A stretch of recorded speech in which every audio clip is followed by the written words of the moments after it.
नमस्कार दोस्तों, एक बार आप सबका फिर से बहुत बहुत स्वागत है आप सभी के अपने YouTube चैनल डियर गुरुजी पर। और आज के इस वीडियो में हम लोग एक बहुत ही ज़्यादा इम्पोर्टेंट टॉपिक जो है पढ़ने वाले हैं, जिसको हम लोग बोलते हैं छंद। बिल्कुल भी आपका टाइम वेस्ट नहीं करेंगे। डेली आप सभी को यहाँ पर इस तरह के थियोरेटिकल वीडियो दिए जाते हैं और रात में 8 बजे जो है आपका बिल्कुल फुल लेंथ टेस्ट कराया जाता है। तो ये चीज़ याद रखिएगा, रात को 8 बजे आपका एक लाइव टेस्ट भी होता है, तो आप लोग जुड़ करके लाइव टेस्ट जो है दे सकते हैं। यहाँ पर जो हम लोग छंद पढ़ने वाले हैं, देखिए छंद के बारे में पहले जान लो, उसके बाद छंद के बारे में पूरा डिटेल में पढ़ेंगे। डिटेल इन द सेंस जितने भी प्रकार के आपके छंद होते हैं 7-8 प्रकार के, वो सब के बारे में पढ़ेंगे। छंद के जो आपके पद होते हैं उनके बारे में पढ़ेंगे, और आपके पेपर में क्या क्या क्वेश्चन बन सकते हैं वो भी आज के इस छोटे से वीडियो में मैं सब कुछ कवर करने वाला हूँ। तो जल्दी से छंद की परिभाषा जान लो। पेपर में परिभाषा नहीं पूछेगा, बट आपको पता होना चाहिए कि भाई छंद होता क्या है। तो जो छंद शब्द है यहाँ पर समझिएगा, छंद शब्द संस्कृत के छेदी धातु से बना है। किससे बना है भाई? कभी कभी ये चीज़ आपके पेपर में पूछ सकता है कि छेद धातु से बना है, और छेदी का अर्थ होता है भाई ढकना, आच्छादित करना है। तो सबसे पहले छंद की चर्चा जो है कहाँ पे आई थी, ये बहुत इंपॉर्टेंट पॉइंट है, याद रखिएगा दोस्तों। ऋग्वेद में आई है, और छांदोग्य उपनिषद में कहा गया है। कौन से उपनिषद में कहा गया भाई? छांदोग्य उपनिषद में कहा गया है कि देवताओं ने मृत्यु भय से अपना बोले तो अपनी कृतियों को छंद में ढक लिया। यानी कि छेदी धातु से बना है, उसका अर्थ वैसे ही आपका क्या होता है भाई? ढकना होता है। और यहाँ पर सबसे पहले ये ऋग्वेद में आया, और छांदोग्य उपनिषद में कहा गया है कि देवताओं ने मृत्यु भय से यानी कि अपनी कृतियों को छंद में ढक लिया। और उसको शास्त्रीय कथन ये भी कहना है कि कलाकार और कलाकृति को छंद अकाल मृत्यु से बचा लेता है। ठीक है, अतः कहा जा सकता है कि छंद वह सुंदर आवरण है जो कविता कामनी के शरीर को ढक कर उसके सौंदर्य में वृद्धि करता है। समझ में आ गया ना छंद की परिभाषा क्या है? आसान से शब्दों में आपको आई होप समझ में आ गया होगा। अब यहाँ पर एक चीज़ समझिएगा कि जिन रचनाओं में वर्ण, मात्रा, यति, गति, तुक आदि पर बल दिया जाता है वो छंद कहलाते हैं। एक सिंपल सी परिभाषा ये निकल के आई कि जिन रचनाओं में वर्ण, मात्रा, यति, गति, तुक, हम सब कुछ समझेंगे भाई। वर्ण क्या होता है, मात्रा क्या होता है, लघु, गुरु, यति, गति, ये सब कुछ के बारे में हम लोग यहाँ पर समझने वाले हैं, क्योंकि पेपर में आपके एक एक पॉइंट जो भी आपके पेपर में बन सकता है वो सब कुछ यहाँ पर कवर करूँगा। इसके अलावा यहाँ पर एक और पढ़ सकते हैं, एक और परिभाषा कि अक्षरों की संख्या एवं क्रम, मात्रा, गणना तथा यति गति से संबंधित विशिष्ट यहाँ पर करिए विशिष्ट नियमों से नियोजित पद रचना जो है छंद कहलाती है। तो आई होप छंद के 2-3 रचनाएं आपको यहाँ पर मैंने बता दी, तो छंद समझ में आ गया होगा बेसिकली होता क्या है। अब देखो यहाँ से क्वेश्चन नहीं बनेगा, क्वेश्चन आपका बेसिकली बनता है, देखिए कहाँ से, ये यहाँ से क्वेश्चन बनता है। लेकिन उसके पहले कुछ चीज़ें आपके लिए जानना जरूरी है भाई। जैसे छंद के लक्षण क्या होते हैं, तो कभी कभी पेपर में आपसे पूछ सकता है कि भाई आपके सामने 4 लक्षण दिए गए हों, एक लक्षण हो सकता है छंद के लक्षण नहीं हो। तो छंद के ये 5 जो लक्षण होते हैं इनको जान लो कि छंद मानव हृदय के सौंदर्य भावना को जगाता है, छंद गद्य की शुष्कता से मुक्त होता है, छंदोबद्ध भाव विविधता में लय होने से उसमें गेयता आ जाती है। यानी कि आपने देखा होगा छंद क्या होता है, जैसे आप लोग कोई दोहा पढ़ो, कोई कविता पढ़ो, तो उसमें लास्ट में तुक होता है, तो एक उसमें गेयता यानी कि एक गायकीपन आ जाता है। छंदों में भाव की तरलता होती है, और छंदों का प्रभाव हमारे हृदय और मन पर स्थायी पड़ता है। नॉट इम्पॉर्टेंट, बट ये छंद के जो लक्षण होते हैं इनको याद रखिएगा। इसके बाद यहाँ पर ये सबसे इम्पोर्टेंट है भाई, जो छंद के आपके अंग होते हैं। क्या होते हैं भाई? छंद के अंग होते हैं। तो प्राचीन काल से ही काव्य में छंद योजना एक कठिन साधना रही है। छंद रचना की एक विशेष प्रक्रिया सुनिश्चित की गई है, और छंद रचना प्रक्रिया को समझने के लिए उनके अंगों का ज्ञान होना हमें जो है बहुत ज़्यादा आवश्यक है। ये आपके जो 7 अंग दिए गए हैं बहुत ज़्यादा इंपॉर्टेंट है। सातों अंग को यहाँ पर आप पढ़ते हुए चलेंगे डिटेल में, उसके बाद ही आपको आगे बढ़ना है, छंद के बारे में जानना है। तो एक आपका वर्ड होता है, मात्रा होता है, यति होता है, गति होता है, तुक होता है, लघु और गुरु होता है, गढ़ होता है। क्या क्या होता है बस एक छोटे से पेज से यहाँ पर समझ जाएंगे भाई। वर्ड की आप अगर हम बात करते हैं तो सबको पता है वर्ड क्या होता है। वर्ड को ही अक्षर कहते हैं। छोटी ध्वनि होती है जिसे खंडित नहीं कर सकते हो। इनके 2 भेद होते हैं, एक आपका ह्रस्व या लघु स्वर, और एक आपका दीर्घ स्वर। तो जिनके उच्चारण में कम मात्रा यानी कि कम समय लगता है या एक मात्रा का समय लगता है उसे लघु स्वर कहते हैं। और दीर्घ स्वर क्या होता है बेसिकली आपका जिन वर्डों जिनके उच्चारण में लघु स्वर से अधिक समय लगता है, यानी कि 2 मात्रा का समय लगता है। अब देखो आप लोग के दिमाग में एक चीज़ आ रहा होगा कि वर्ड तो आपके 2 प्रकार के होते हैं, स्वर और व्यंजन, ठीक है। स्वर और व्यंजन आपने ये चीज़ पढ़ रखा होगा। तो यहाँ पे हम लोग आपको वो चीज़ दिमाग में रखना है कि भाई वर्ड आपके 2 ही प्रकार के होते हैं, स्वर और व्यंजन होते हैं। लेकिन यहाँ पर हम लोग मेन जो है स्वर के बारे में पढ़ेंगे कि स्वर में एक आपका लघु होता है, एक आपका दीर्घ होता है, क्योंकि यहाँ पर हम लोग छंद में मात्राओं के बारे में पढ़ने वाले हैं, ठीक है। और मात्रा हमेशा क्या होता है, स्वर की मात्रा होती है। जैसे आपने लिखा है, जैसे मैंने लिखा है माता, तो माता में तो जो माता में आ की मात्रा आई है ये स्वर की ही तो मात्रा आई है, और ता में जो आ की मात्रा आई है वो स्वर की ही तो मात्रा आई है। इसलिए हम लोग यहाँ पर वर्ड के ये 2 भेद ना जान करके जो आपके स्वर के मात्राओं के जो 2 भेद होते हैं उनकी बात करते हैं भाई, लघु स्वर और दीर्घ स्वर। लघु स्वर में कौन कौन सा आता है, सभी को पता है, छोटा, छोटी, छोटा ऊ और रे आता है। और दीर्घ स्वर में आपका बड़ा आ, बड़ी ई, बड़ा ऊ, ए ओ और औ आता है, ठीक है। इसके अलावा मात्रा तो सबको पता ही है कि किसी स्वर के उच्चारण में जितना समय लगता है उसे हम लोग मात्रा कहते हैं। हमेशा याद रखिएगा, जब आपका ये छोटा आ, छोटी ई, छोटा ऊ, री आता है तो उनको एक मात्रा हम लोग पढ़ते हैं, और जब बड़ा आ, बड़ी ई, बड़ा ऊ आता है तो इसको हम लोग हमेशा 2 मात्रा पढ़ते हैं। ये चीज़ हमेशा दिमाग में रखिएगा। तो ओ को भी 2 मात्रा पढ़ा जाता है और औ को भी 2 मात्रा पढ़ा जाता है, ये चीज़ अपने दिमाग में रखिएगा। और यहाँ पर एक मात्रा को एक पाई से दिखाते हैं, 2 मात्रा को इस ये जो निशान जो उल्टा यस आप मान सकते हो, या 5 जो बना है ये ऐसे ही मान सकते हो। आपका ये जो होता है ये आपका बेसिकली क्या होता है, 2 मात्रा का निशान होता है, ये चीज़ आप लोग याद रखिएगा। इसके अलावा यति क्या होता है भाई, छंदों को पढ़ते समय कई स्थानों पर विराम लेना पड़ता है, उन्हीं विराम स्थलों को क्या बोलते हैं, यति बोलते हैं, ठीक है भाई। यति का मतलब क्या हो जाएगा भाई, छंद पढ़ते समय कई कई स्थान पे आपको विराम लेना पड़ता है, और उन्हीं विराम स्थलों को क्या बोलते हैं, यति बोलते हैं। गति क्या होता है भाई, छंदों को पढ़ते समय एक प्रकार की प्रवाह की अनुभूति होती है, जैसे रहीमन पानी राखिए बिन पानी सब सून। तो यहाँ पर एक प्रवाह दिख रहा है ना, छंदों को पढ़ते समय एक प्रवाह की अनुभूति होती है, जिसे हम लोग क्या कहते हैं भाई, गति कहते हैं। और तुक क्या होता है, तुक में जो लास्ट में तुक मिलता है ना, जैसे रहीमन पानी राखिए बिन पानी सब सून, पानी गए ना उबरे मोती मानस चून। तो यहाँ पर सून और चून में देखा जाए तो एक तुक देखने को मिल रहा है ना, तो उसी को हम लोग तुक बोलते हैं। तो तुक भी आपके 2 प्रकार के होते हैं, एक आपका तुकांत, एक आपका आतुकांत, ठीक है। बस अगर आपके पेपर में आता है कि तुक कितने प्रकार के होते हैं तो भैया आपको बताना है 2 प्रकार के होते हैं, तुकांत और आपका आतुकांत। लघु और गुरु क्या होता है भाई, छंद शास्त्र में जो ये हर्ष होता है इनको लघु बोलते हैं, और जो दीर्घ स्वर होता है उनको क्या बोलते हैं, गुरु बोलते हैं। तो ये चीज़ अगर आपके पेपर में आ जाए लघु और गुरु क्या होता है तो बहुत ज़्यादा कन्फ्यूजन वाला नहीं है, हर्ष और दीर्घ को ही लघु और गुरु बोला जाता है। और सबसे इंपॉर्टेंट देखिए, यहाँ से पेपर में बहुत सारे क्वेश्चन बनते हैं, गढ़ क्या होता है। तो सिंपल सा पहले इनको गढ़ों की संख्या याद रखनी है, कितनी होती है, 8 होती है। और लघु वर्णिक में लघु गुरु के क्रम को बनाए रखने के लिए गढ़ों का प्रयोग होता है, यानी कि लघु और गुरु का जो क्रम है उसको बनाए रखने के लिए किसका यूज करते हैं, गढ़ों का प्रयोग करते हैं। और 3 वर्णों के समूह को गढ़ों की संज्ञा दी जाती है, और इनकी संख्या कितनी होती है, 8 होती है। कौन कौन से भाई, यगड़ मगड़ तगड़ या माता राजा भा ना ता, यानी कि यगड़ मगड़ तगड़ रगड़ जगड़ भगड़ नगड़ और सगड़। तो ये चीज़ आप लोग को यहाँ पर याद रखना है कि ये आपके टोटल आपके छंद का बिल्कुल बेसिक्स हो गया, ठीक है। अब हम लोग पढ़ते हैं जो आपके पेपर में जहाँ से क्वेश्चन ज़्यादा बनता है कि भाई छंद के भेद। तो छंद जो है बेसिकली आपका वर्ड और मात्रा के विचार से 4 प्रकार के होते हैं। एक आपका मात्रिक छंद, एक आपका वर्डिक छंद, एक आपका उभय छंद, एक आपका मुक्तक छंद। तो सबसे ज़्यादा क्वेश्चन जो बनता है आपका मात्रिक से और वर्डिक से बनता है। सब कुछ जानते हुए चलेंगे, बिल्कुल एक भी पॉइंट छोड़ेंगे नहीं। तो मात्रिक छंद क्या होता है भाई, मात्राओं की गणना के आधार पर जिस छंद की रचना व्यवस्था होती है उसे हम लोग मात्रिक छंद कहते हैं।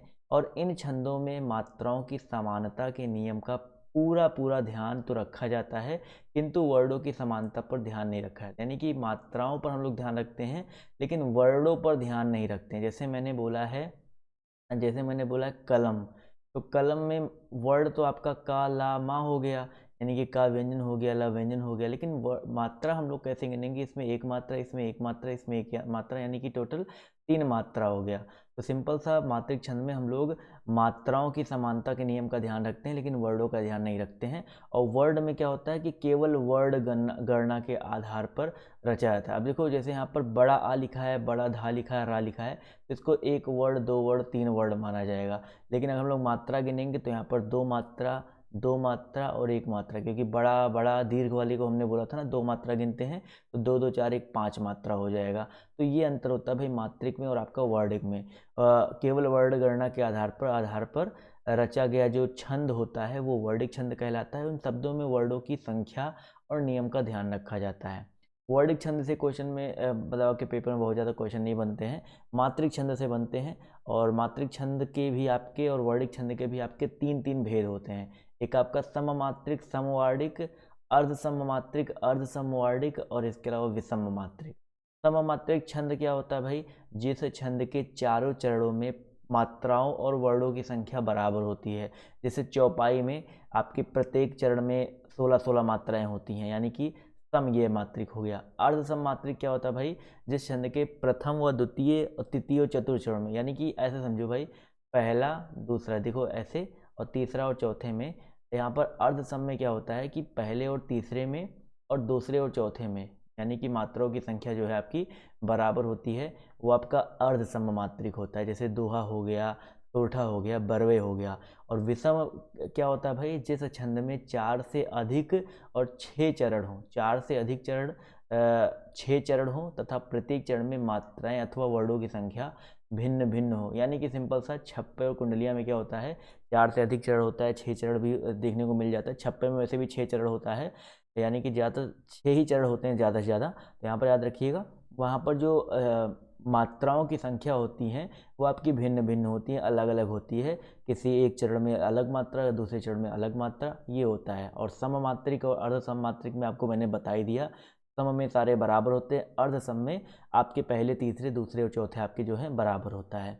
अगला पॉइंट यहाँ पर ध्यान से समझिएगा, उभय छंद क्या होता है? समझ लो भाई, ये भी अब आ गया है बीच में, तो इसको भी जानना जरूरी है। उभय छंद जो होता है, गणों में वर्णों का बधा होना प्रमुख लक्षण होने के कारण इसे उभय छंद कहते हैं। और इन छंदों में मात्रा और वर्ण दोनों की समानता बनी रहती है। यानी कि उभय छंद में क्या होता है, जो मात्राओं की संख्या होती है और वर्णों की संख्या होती है, वो दोनों में समानता बनी रहती है। और मुक्तक छंद क्या होता है कि चरणों की अनियमित, असमान, स्वच्छंद गति, भावानुकूल यति विधान ही मुक्तक छंद होता है। ये आपके पेपर में इससे रिलेटेड जो क्वेश्चन आपके पेपर में नहीं आता है, तो बिल्कुल आप लोग को टेंशन लेने की कोई भी बात यहाँ पर नहीं है। अब देखो, ये जो आपके कुछ छंद हैं, जो आपके हिंदी के प्रमुख छंद आपके पेपर में आते हैं, उनको जानते हुए चलेंगे। जैसे आपका चौपाई छंद क्या होता है? एक सममात्रिक छंद होता है, 4 चरण होते हैं, प्रत्येक चरण में 16-16 मात्राएं होती हैं। पहले चरण की तुक दूसरे चरण से तथा तीसरे चरण की तुक चौथे चरण से मिलती है। प्रत्येक चरण के अंत में यति होता है। यानी कि टोटल आप समझो 4 चरण आपको यहाँ पर दिए गए हैं, देखो 4 यहाँ पर दिए गए हैं, और चारों चरण में मात्राओं की संख्या जो है बराबर होती है। चौपाई क्या होता है, प्रत्येक चरण में कितनी कितनी मात्रा होती हैं? 16-16 मात्राएं होती है, ये चीज़ याद रखिएगा। और हमेशा याद रखिएगा, पहले चरण का तुक जो है दूसरे चरण से और तीसरे चरण का तुक जो है चौथे चरण से। यानी कि जैसे यहाँ पर देखो, लास्ट में सागर, लास्ट में उजागर, लास्ट में बलधामा, लास्ट में नामा, तो पहले का तुक दूसरे तुक से मिल रहा है, तीसरे का तुक और चौथे के तुक से जो है आपका यहाँ पर देखने को आप सभी को मिल रहा होगा। तो जैसे जय हनुमान ज्ञान गुण सागर, अब यहाँ पर मात्राओं को गिनते कैसे हैं, यहाँ पर एक चीज़ ये समझ लो। जैसे जय में देखो एक मात्रा, दो मात्रा, यानी कि यहाँ पर सारे लघु स्वर थे, तो एक मात्रा, दो मात्रा हो गया। और यहाँ पर हा में देखा है तो हा और ना, यहाँ पर छोटा ऊ लगा है तो यानी कि लघु स्वर है, तो एक ही मात्रा हो जाएगा। माँ पे आ की मात्रा यानी कि बड़ा स्वर, दीर्घ स्वर लगा है, तो यहाँ पर देखिए दो, ये जो एस बनता है इसको दो बोलते हैं, तो दो मात्रा लग गया। और ना हो गया तो एक मात्रा हो गया। इस तरह ज्ञान की अगर हम बात करते, देखिए आधा गा को हम लोग नहीं गिनेंगे, या पे आ की मात्रा लगा है, इसको ज्ञान, देखो ज्ञान को बेसिकली ऐसे लिखा जाता है, ठीक है। तो इस तरह से हम लोग जो ज्ञा पे आ की मात्रा है, इसको हम लोग क्या लिख लिए, क्या बोलते, दो बोल दिया, और यहाँ पर ना को एक कर दिया। गुण में छोटा ऊ लगा है तो यहाँ पर एक और एक, और सागर में बड़ा आ लगा था तो दो मात्रा हो गया, एक एक एक हो गया। तो यहाँ पर देखो गिनेंगे कैसे, 1 2 3 4 5 6 7 8 9 10 11 12 13 14 15 16, तो 16 मात्रा हो गया। ऐसे आप सारा गिनोगे तो 16 मात्राएं आपको देखने को मिलेगा। तो ये आपका होता है भाई चौपाई छंद। इसी तरह आपका जो है रोला छंद क्या होता है, तो जान लो भाई।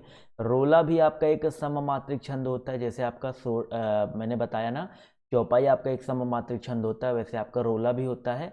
प्रत्येक चरण में 24 मात्राएं होती हैं, ठीक है। और 11 और 13 पर यति होता है। तो सिंपल सा समझो कि प्रत्येक चरण में जो है आपका 24 मात्रा होती है, और यति 11 और 13 पर थोड़ा सा हम लोग विराम करते हैं, ठीक है, थोड़ा सा विराम करते हैं, इसलिए 11 और 13 पर यति होता है। और प्रत्येक चरण के अंत में 2 गुरु या 2 लघु वर्ण होते हैं, 2 गुरु या 2 लघु वर्ण। जैसे देखो इसके अंत में क्या है, आपका गुरु वर्ण है। देखो यहाँ पर गुरु का मतलब क्या होता है, दीर्घ वर्ण है। में और में देखा जाए तो 2 गुरु हो सकते हैं, या अंत में 2 लघु वर्ण होते हैं। तो ये रोला छंद की परिभाषा होती है। और इनमें कितने मात्रा, प्रत्येक चरण में कितने मात्राएं होती है भाई, 24 मात्रा होती है। जैसे नित्य नव लीला ललित हानि गोल को अजिर में, तो यहाँ पर देखेंगे जैसे 2 2 4 2 6 2 8 3 11, यानी कि यहाँ पर हम थोड़ा सा रुकेंगे। नित्य नव लीला ललित थोड़ा रुकेंगे। ठानी गोल को अजिर में रमत राधिका संग रास रंग रंग रुचिर में। तो यहाँ पर सिंपल से याद रखिएगा, आपको क्या क्या याद रखना है कि प्रत्येक चरण में 24 मात्रा होती है, 11 और 13 पर यति होता है, और अंत में या तो 2 गुरु हो सकता है या तो 2 लघु वर्ण हो सकते हैं। समझ में आ गया रोला छंद? कभी गलती होगी? आई डोंट थिंक तो यहाँ पर गलती करोगे आप लोग। अगला यहाँ पर हरिगीतिका छंद क्या होता है भाई? हरिगीतिका छंद में क्या होता है, ये भी आपका एक सममात्रिक छंद है, और प्रत्येक चरण में 28 मात्रा होता है। चौपाई में 16 और आपका रोला में आपका 24, और यहाँ पर हरिगीतिका में 28 मात्रा होता है, और यति यहाँ पर 16 और 12 पे होता है, ठीक है। और अंत में लघु और गुरु का प्रयोग देखने को मिल जाएगा। अंत में देखो यहाँ पर गए, तो लघु आया है और दीर्घ गुरु आया है। लघु मतलब स्मॉल स्वर यानी कि लघु स्वर, और दीर्घ मतलब गुरु मतलब दीर्घ स्वर। देखिए अंत में IS यानी कि एक मात्रा 2 मात्रा यहाँ पर देखने को मिल गया ना। अंत में लघु और गुरु देखने को मिल गए, और इनको आप गिनोगे तो इनमें कहते हुई यो उत्तरा के नेत्र जल से भर गए, तो यहाँ पर टोटल 28 मात्रा हो जाएगा, ठीक है। और यहाँ पर भी आपकी 28 मात्रा दोनों में देखने को मिल जाएंगी। तो ये तो आपका हो गया क्या भाई, हरिगीतिका हो गया। इसके साथ ही साथ हम बातें करेंगे सबसे आसान जो है दोहा छंद क्या होता है। दोहा जो आपका एक अर्ध सममात्रिक छंद है। क्या है भाई, अर्ध सममात्रिक है, यानी कि 4 चरण होंगे, और इनके विषम चरण यानी कि पहले चरण में और तीसरे चरण में 13 13, और सम चरण यानी कि दूसरे चरण और चौथे चरण में 11 11 मात्रा होती है। देखो ये देखो इनमें एक चरण देखो यहाँ पर मेरी भव बाधा हरो, ये एक चरण हो गया, और राधा नागर सो ये दूसरा चरण हो गया। जा तन की झाई परे ये तीसरा चरण हो गया। श्याम हरित दुति होए ये आपका चौथा चरण हो गया। तो यहाँ पर पहला चरण जो आपका ये है, और जो तीसरा चरण है यहाँ पर कितनी मात्रा होती है, 13 13 मात्रा होती है। गिन के देख लो भाई, देखो 2 2 4 2 6 2 8 2 10 2 12 1 13 मात्रा है ना। तो इसमें देखोगे गिनोगे तो 13 13 मात्रा आएगा। और यहाँ पर राधा नागर सोए और श्याम हरित दुति होए में गिनोगे दूसरे और चौथे में तो 11 11 मात्रा आता है। तो सिंपल से याद रखेंगे ना, पहले तीसरे में 13 13, दूसरे चौथे में 11 11 मात्रा होता है। और इसके दूसरे और चौथे चरण के अंत में गुरु लघु होते हैं, बस इसको इतना ज़्यादा ध्यान नहीं रखना है, ठीक है। और पहले और तीसरे चरण के अंत में तीसरे चरण के आरंभ में जगड़ नहीं होता है। ये सब इतना ज़्यादा इंपॉर्टेंट नहीं होता है, बस इतना आपको याद रखना है कि पहले और तीसरे में आपका 13 13, दूसरे और चौथे में आपका 11 11 मात्रा जो आपको देखने को मिलता है। और ये आपका एक अर्ध सममात्रिक छंद है, ठीक है। रहीमन पानी राखिए बिन पानी सब सून, ये वाला भी आपका एक दोहा ही है। कबीरदास का कोई भी दोहा उठा लो, कबीरा खड़ा बाजार में सबसे मांगे खैर, तो ये जितने भी कबीरदास के दोहे हैं वो आपके दोहा छंद के अंतर्गत ही आएंगे, ठीक है। इसी के साथ साथ इसी का जस्ट उल्टा होता आपका क्या, सोरठा होता है। अभी दोहा में हमने क्या पढ़ा था कि विषम चरणों में 13 13 मात्राएं होती हैं, लेकिन यहाँ पर विषम चरणों में 11 11 मात्रा आ जाएगा। क्या होता है, सोरठा भी आपका एक अर्ध सममात्रिक छंद होता है, और ये बिल्कुल दोहे का उल्टा होता है। विषम चरणों में 11 11 मात्राएं और सम चरणों में 13 13, यानी कि पहले वाले चरण में और तीसरे वाले चरण में 11 11 मात्राएं देखने को मिलेंगी, और दूसरे वाले चरण में और चौथे वाले चरण में आपको 13 13 मात्राएं देखने को मिलेंगी, ठीक है। तो ये चीज़ हमेशा दिमाग में रखिएगा। ये आपका क्या हो गया, सोरठा छंद हो गया। सोरठा छंद के बाद बात करते हैं भाई बरवे छंद के बारे में। तो बरवे छंद क्या होता है, ये भी आपका एक अर्ध सममात्रिक छंद होता है, ठीक है। और यहाँ पर जितने भी आगे लिखा है ना अर्ध सममात्रिक सममात्रिक, तो इसको आप लोग याद कर लीजिएगा, जिससे पेपर में अगर आपसे पूछा जाए तो निम्न में से ढूंढो कौन सा एक अर्ध सममात्रिक छंद है, तो आपको पता होना चाहिए बरवे क्या है, सोरठा क्या है, रोला क्या है, पता होना चाहिए, तभी तो हो पाएगा ना। तो बरवे भी आपका एक अर्ध सममात्रिक छंद है और इसमें विषम चरणों में 12-12 और सम चरणों में, ठीक है, सम चरणों में 7-7 मात्राएं होती हैं। कितनी कितनी भाई, 12-12 और 7-7 मात्राएं होती है और यति प्रत्येक चरण के अंत में होता है। यहाँ पर देखेंगे तो ये आपका वाम अंग शिव शोभित, यहाँ पर 12 मात्रा है, गिन के देख लो भाई। वाम में 2, एक 3, एक 4, एक 5, एक 6, 7, 8, 9, 10, 11, 12 मात्रा हो गया ना। और यहाँ पर अगर गिन के देखोगे तो 7 मात्रा आएगा। देखो 1, 2, 3, 4, 5, 6, 7। तो यहाँ पर देखो पहले में 12 मिलेगा और ये तीसरे में शरद सुवारिद में जनु, तो यहाँ पर आपको पहले में और तीसरे में आपको 12-12 और दूसरे और चौथे में आपको 7-7 मात्रा देखने को मिलेगा। तो ये आपका क्या होता है, बरवे छंद होता है। बरवे ट्रिक क्या होगा यहाँ पर बरवे से, तो बरवे में 12वे यानी कि इससे मिल रहा है 12, तो यहाँ पर पहले विषम चरणों में 12-12 मात्रा होती हैं, बस इतना याद रखना है। अगला यहाँ पर देखिए कुंडलियाँ दिया गया है। तो कुंडलियाँ जो होता है बहुत इंपॉर्टेंट है, एक विषम मात्रिक छंद होता है। क्या होता है भाई, विषम मात्रिक, और ये संयुक्त छंद होता है। संयुक्त छंद क्यों बोला गया है, क्योंकि जो कुंडलिया होता है, यहाँ पर रखिएगा एक, बस एक को सिंपल से याद रखिएगा, कुंडलिया जो होता है आपका दोहा प्लस रोला, बस इतना याद रखिएगा, दोहा प्लस रोला, ये होता है आपका कुंडलिया, ठीक है। कुंडलिया किसका इसका मेल होता है, किसका संयुक्त होता है, दोहा और रोला का होता है। कैसे होता है अभी जान लो। दोहे का चौथा चरण रोला के प्रथम चरण में दोहराया जाता है तथा दोहे का प्रथम शब्द ही रोला के अंत में आता है। इस प्रकार कुंडलिया का प्रारंभ जिस शब्द से होता है उसी से इसका अंत भी होता है। जैसे यहाँ पर ध्यान से देखिएगा, कुंडलिया पहचानने का सबसे आसान तरीका क्या है, जैसे साईं से शुरुआत हुआ है तो साईं पे ही खत्म होगा। बस सिंपल सा एक चीज़ यहाँ पर ध्यान रखिएगा कि कुंडलियों को पहचानने का सबसे अच्छा ट्रिक क्या होता है कि जिस शब्द से स्टार्टिंग होती है उसी शब्द से इसका अंत हो जाता है। और ये दोहा और रोला का क्या होता है, मिश्रण होता है, ठीक है। दोहा और रोला मिल करके आपका ये बेसिकली बनता है। तो यहाँ पर याद रखिएगा ना, यहाँ पर सब आपको समझ में आ गया होगा कि कुंडलियाँ को कैसे पहचानना। मैं आपको सिंपल से यहाँ पर सिखा रहा हूँ, पेपर में अगर आपके आ जाए तो पहचानना कैसे है, तो आप गलती नहीं करोगे ना, कुंडलिया छंद कैसे पहचानना है। अगला क्वेश्चन देखो क्या कह रहा है, छप्पे क्या होता है। छप्पे यहाँ पर छप्पे से मिलता है 6, यहाँ पर ये 6 याद रखना है। छप्पे जो है विषम मात्रिक छंद होता है, 6 चरण होते हैं। कितने चरण होते हैं भाई, 6 चरण होते हैं। प्रत्येक 4 चरण रोला के, अंतिम 2 चरण उल्लाला के, ठीक है। यानी कि स्टार्टिंग का 4 चरण जो होता है रोला का होता है और अंतिम के 2 चरण जो होते हैं आपके उल्लाला के होते हैं, ठीक है। और छप्पे उल्लाला के सम विषम चरणों का योग जो है 15 + 13 28 मात्रों वाला ही अधिक प्रचलित है, ठीक है। यहाँ पर याद रखिएगा कि आप ऐसे समझ के चलो कि जो आपका लास्ट के 2 चरण आते हैं, लास्ट के जो 2 चरण देखने को मिल रहे हैं, यहाँ पर आपको देखो 15, इनमें 15 और प्लस 13 यानी कि टोटल 28 मात्रा वाला जो है अधिक प्रचलित देखने को मिलेगा। तो छप्पे में सिंपल से याद रखिएगा टोटल कितने चरण होते हैं भाई, 6 चरण होते हैं, आपको याद रखना है। और प्रत्येक 4 चरण रोला के और अंतिम 2 चरण जो होते हैं आपके उल्लाला के होते हैं। और छप्पे उल्लाला के सम विषम चरणों का यह योग, यानी कि छप्पे में उल्लाला के जो सम विषम चरण होते हैं उनका योग जो है 15 + 13 = 28 के योग के बराबर होता है, ठीक है। बस आपको यहाँ पर इतनी चीज़ें याद रखनी है। तो जो मैंने इंपॉर्टेंट चीज़ें थी कुंडलियाँ के बारे में, बरवे और सोरठा और दोहा बहुत ज़्यादा आता है, मैंने आपको बता ही दिया। रोला यहाँ पर याद रखिएगा बहुत ज़्यादा पेपर में आता है, और आपका चौपाई सबसे ज़्यादा पेपर में आता है, इसको याद रखिएगा। इसके साथ ही साथ यहाँ पर ये चीज़ याद रखिएगा भाई कि जो मैंने आपको बताया था कि गढ़ आपके कितनी संख्या होती है, 8 होती है, पेपर में बहुत ज़्यादा पूछा गया है। यगड़ मगड़ तगड़ रगड़ जगड़ भगड़ नगड़ सगड़, ये चीज़ आपको यहाँ पर याद रखना है। तो छोटा सा ये वीडियो था। तो आज की ये क्लास जो है आपको कैसी लगी कमेंट करके बताइएगा। रात को 8 बजे लाइव क्लास होती है, लाइव टेस्ट होता है हिंदी का, तो वहाँ पर आप लोग जो है ज़रूर जुड़ने की कोशिश कीजिएगा। तो आज के इस वीडियो में सिर्फ इतना ही। बाय, टेक केयर, जय हिंद, जय भारत। मिलते हैं आप सभी से नेक्स्ट वीडियो में।